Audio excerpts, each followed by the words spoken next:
Hoy, kapatid, nandito ka na pala? Ba't ikaw umuwi sa atin? Kuya, gusto ko sana lumuwas ng Maynila, gusto ko mag-abroad. Baka pwede mo akong tulungan? Sigurado ka ba na gusto mo mag-abroad? Oo kuya, para makatulong naman ako sa'yo. Sige, ibibinta ko kalabaw ko para may magamit kang pera. Uy, salamat talaga kuya. Maasahan ka talaga. Buti na lang, nandiyan ka palagi. Brad, naka-abroad na pala si Mang Dodong? Oo, hindi mo alam. Magtatlong buwan na. So ibig sabihin, pinadalan ka na ng pera? Wala.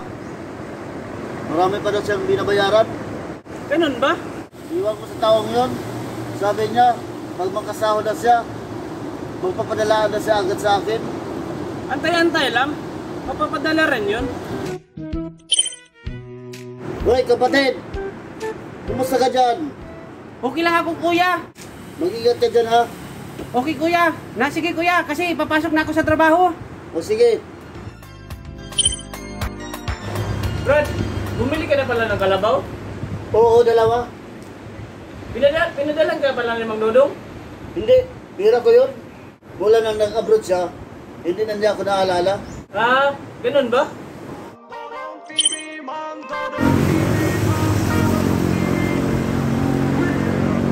Ang laki talaga ng pinagbago dito. 2 taon din ako nawala.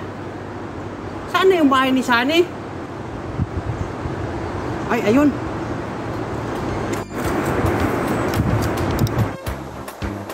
San? Kumusta? Mang Dodong, nandito ka na pala? Kararating ko lang, San. Ah, kararating mo lang pala? Pwede ba dito muna ako sa'yo makituloy? Ah, sige. Walang problema. Saan tayo pupunta, Mang Dodong? Halika. Kakain tayo sa labas. Tapos mamamasyal tayo sa mall. Tara.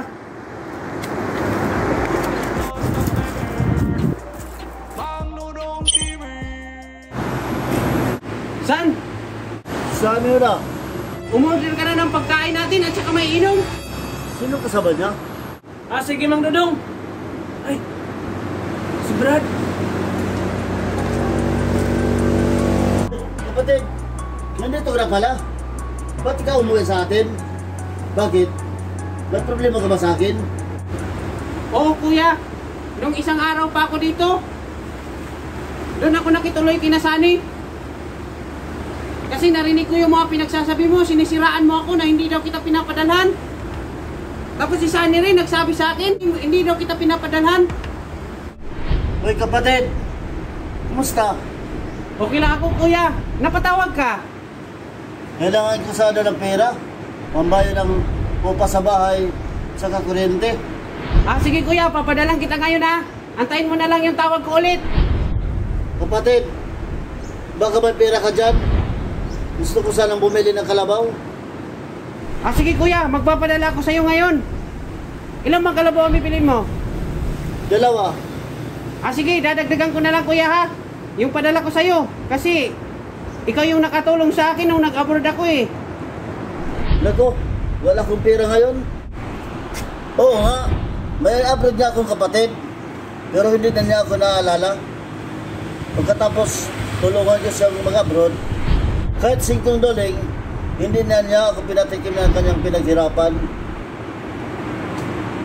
Sorry kapatid, ginawa ko lang yun para din nila kumutangan kasi mahirap ang buhay ngayon. Ah ganun ba kuya? Sorry kuya ha, nagkamali ako. Oh, nasaan na yung sabi mo pasalubong? Andito kuya. Para talaga to sa'yo. Ayan. Wow, ang ganda nito.